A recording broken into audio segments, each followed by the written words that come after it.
और अब बात करेंगे महाराष्ट्र की महाविकास आघाड़ी सरकार की, जिन्होंने महिलाओं पर बढ़ते अत्याचारों और दुष्कर्म की वारदातों को रोकने के लिए एक बड़ा फैसला लिया है और समाज में बच्चियों और महिलाओं के साथ बढ़ रही छेड़छाड़ और यौन उत्पीड़न की घटनाओं को देखते हुए उद्धव सरकार सख्त नजर आ रही है। महाराष्ट्र सरकार राज्य में ऐसा कानून बनाने के लिए उसने कदम उठाया है जिसमें दुष्कर्म करने पर मृत्यु दंड का प्रावधान होगा।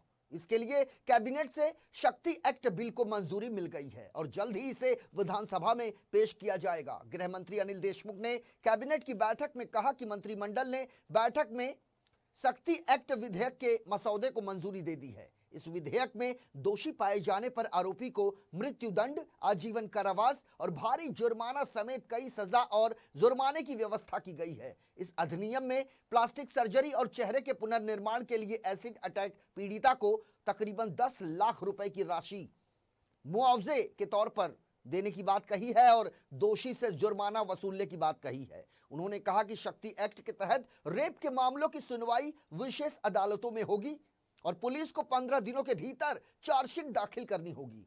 इस तरह के मामलों में ज्यादातर अधिकतम 30 दिनों में यह ट्रायल पूरा करना होगा। राज्य की महिला और बाल विकास मंत्री यशोमती ठाकुर ने इसे ऐतिहासिक फैसला बताया। उन्होंने कहा कि इस फैसले से राज्य में महिलाओं, बच्चियों पर हिंसा करने वालों में डर बढ़ेगा। गृह मंत्री अनिल देशमुख ने कहा कि महाराष्ट्र विधानसभा का 2 दिवसीय शीतकालीन सत्र 14 दिसंबर से मुंबई में शुरू होने जा रहा है और इस शक्ति एक्ट विधेयक को शीतकालीन सत्र में राज्य विधानमंडल में पेश किया जाएगा। विधानमंडल के दोनों सदनों में चर्चा और अनुमोदन के बाद इसे हस्ताक्षर के लिए राज्यपाल को भेजा जाएगा। वहां से मंजूरी मिलने पर इस कानून को शक्ति अधिनियम कहा जाएगा।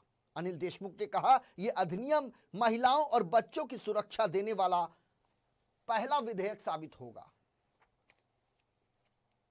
मला जी माहिती मिळाली आहे, संपूर्ण माहिती मी डिटेल घेतो आहे की गौतम नवलाखा जे आहेत त्यांचा चष्मा तुटला होता। नंतर त्यांच्या घरच्या लोकांनी चष्मा त्याला पाठवला, पण त्यांच्यापर्यंत तो पोहोचला नाही, कोणत्या अधिकाऱ्यांनी त्यांना तो दिला नाही, अशा पद्धतीची माहिती मला आली आहे। मी त्याची संपूर्ण चौकशी लावलेली आहे की एक्झॅक्टली काय झालं आणि असं कसं आहे की त्यांच्या घरच्या लोकांनी जर चष्मा पाठवला असेल तर त्यांनी त्याला द्यायला पाहिजे। संवेदनशील गोष्टी या सगळ्या, एखाद्याचा चष्मा तुटला आणि त्याला देणं नाही, घरच्या लोकांना पाठवल्यानंतर सुद्धा हे काही योग्य नाही।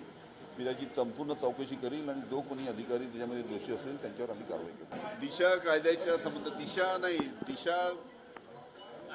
आंध्र प्रदेश आमचा शक्ती कायद्याच्या बाबतीत आज कॅबिनेट समोर हा विषय आहे। कॅबिनेटमध्ये सर्व मंत्री चर्चा करून त्याच्यावर योग्य तो निर्णय घेतील आणि नंतर हा विधानसभेमध्ये आम्ही नेऊ आणि विधानसभेमध्ये पास झाल्यानंतर त्याच्यामध्ये सर्व आमदार याला सहकार्य अवश्य करतील, कारण की अतिशय महत्त्वाचा हा कायदा आहे। सर्व पक्षीय आमदार सहकार्य करतील आणि नंतर आम्ही तो केंद्र शासनाकडे त्याला रिसर CRPC मध्ये अमेंडमेंट असण्यासाठी पाठवू। पण आज मंत्रिमंडळासमोर विषय असल्यामुळे सर्व मंत्रिमंडळ याच्यावर व्यवस्थित चर्चा करून योग्य तो निर्णय